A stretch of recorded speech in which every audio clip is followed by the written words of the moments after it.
Recce power of divine में आप सभी का स्वागत है। आज हम जानने वाले हैं तारा माँ के विविध रूपों की अन्य जानकारियाँ।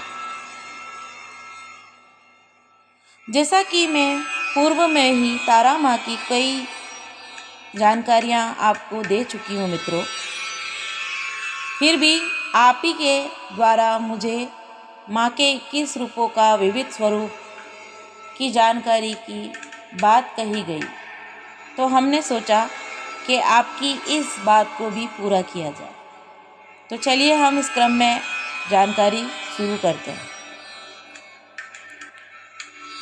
तारा माँ, जैसा कि पूर्व में ही माँ तारा के विषय में काफ़ी मैं बता चुकी हूँ। तारा माँ के जो 21 रूप हैं उनमें काफ़ी गहन अध्ययन और गहन गुह्य ज्ञान छुपा है। बुद्ध शाक्य मुनि ने धर्मचक्र के तीसरे परिवर्तन पर बाहरी तंत्र, आंतरिक तंत्र और महानता की पूर्णता की श्रेणियों में ताराओं पर विभिन्न शिक्षाएं दी हैं, जहाँ पर 21 तारा माँ की वर्णन देखा गया है। 21 तारा माँ का वर्णन के साथ उनके विविध रूपों का स्वरूप दिखाया गया है और उनकी स्तुतियाँ भी बताई गई हैं, जो कि विशेष रूप से पूरे विश्व में प्रसिद्ध है। 9वीं शताब्दी में उन्हें गुरु पद्मसंभव, राजा ठिसोंग देवसेन और शिक्षक संत रक्षिता द्वारा तिब्बत लाया गया था। राजा ठिसोंग देवसेन और येसे त्सोंग्याल जो तारा से उत्पन्न हुए थे,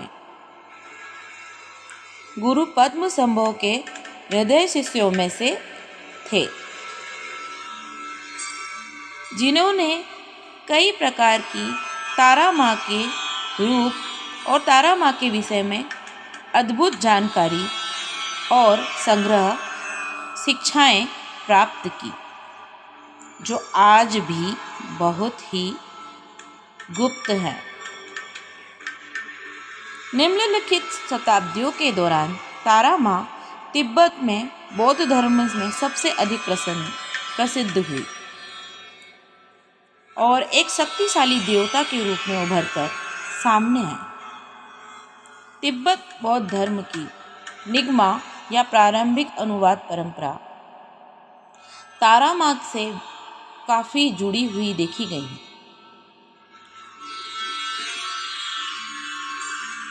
सूत्र प्रणाली व्रजयान या तंत्र के समान है।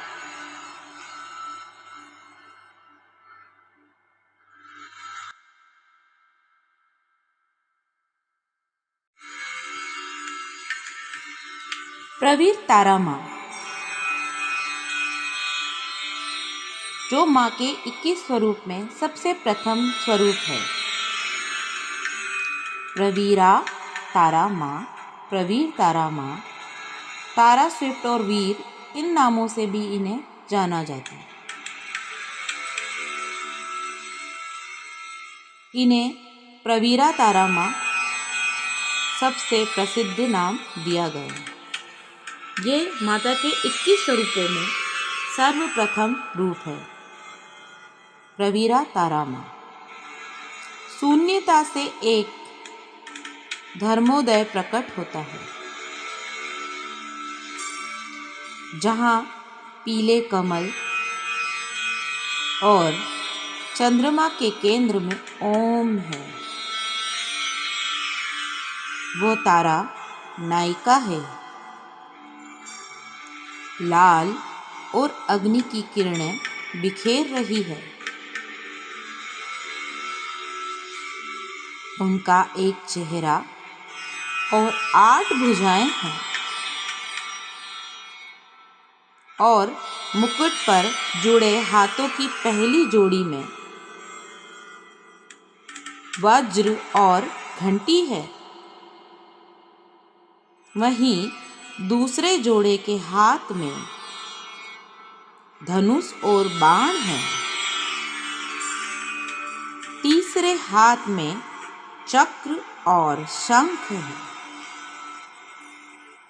चौथे हाथ में तलवार और पाश है। माँ का ये अद्भुत रूप उन्हें बहुत ही सौम्यता के साथ और बड़ा ही आकर्षक बनाता है। माँ का यह स्वरूप और दिव्यता देखते ही बनती है। जो भी साधक प्रवीरा तारा की पूजा करते हैं या उन्हें मानते हैं, उन्हें शून्यता से ज्ञान की प्राप्ति हो जाती है। वो व्यक्ति ज्ञान की प्राप्ति के साथ साथ सुंदरता को भी प्राप्त करता है। साथ ही माता संगीत और शास्त्र दोनों की कलाओं में अपने साधक को निपुण बनाती है। प्रवीरा तारा का अर्थ ही है कि व्यक्ति को प्रवीर करना, मतलब उसे हर गुण से संपन्न करना। माँ तारा के इस रूप का जो भी साधक होता है वो गुण और वैभव संपन्न होता है। साथ ही ज्ञान की उसमें कोई कमी नहीं होती। तो ये अद्भुत रूप है माँ तारा का। माँ तारा के स्तुति हेतु आप प्रवीरा तारा को ध्यान करके माता ओम तारे तुरे सोहा इस मंत्र को भी जपेंगे तो भी आपको पूर्ण लाभ होगा और माता के इस स्वरूप की साधना से आप पूर्णता को प्राप्त करेंगे। तो ये था माँ प्रवीरा तारा का अद्भुत उद्गम और उनका अद्भुत रूप। और प्रवीरा तारा साधक के लिए क्या करती हैं, ये हमने आज आपको बताया। माँ अगर आपके कानों तक, आपके हृदय तक पहुँची है तो ये आपकी किस्मत है कि आपने उनके बारे में ये जानकारी प्राप्त की, क्योंकि माँ के इन रूपों का बहुत ही गुप्त संचय किया गया है और इनका उल्लेख ढूंढे भी नहीं मिलता है। तो यदि आपने इस जानकारी को इतनी सरलता से प्राप्त किया है तो ये मान के चलिए कि आप में माँ का प्रेम और आसक्ति है। कहीं ना कहीं माता का आशीर्वाद आपके लिए है। तो इस आशीर्वाद को और माँ के इन रूप का सम्मान कीजिए और बोलिए जय माँ प्रवीरा तारा। इस जानकारी के साथ आज हम इस वीडियो को यहीं समाप्त कर रहे हैं। साथ ही आपसे एक विशेष अनुरोध है, यदि आपको हमारी दी हुई जानकारी अच्छी लगे तो आप लाइक एंड सब्सक्राइब करना ना भूलिए और कमेंट में प्रवीरा तारा ना लिखना भूलिएगा। जय माँ प्रवीरा तारा।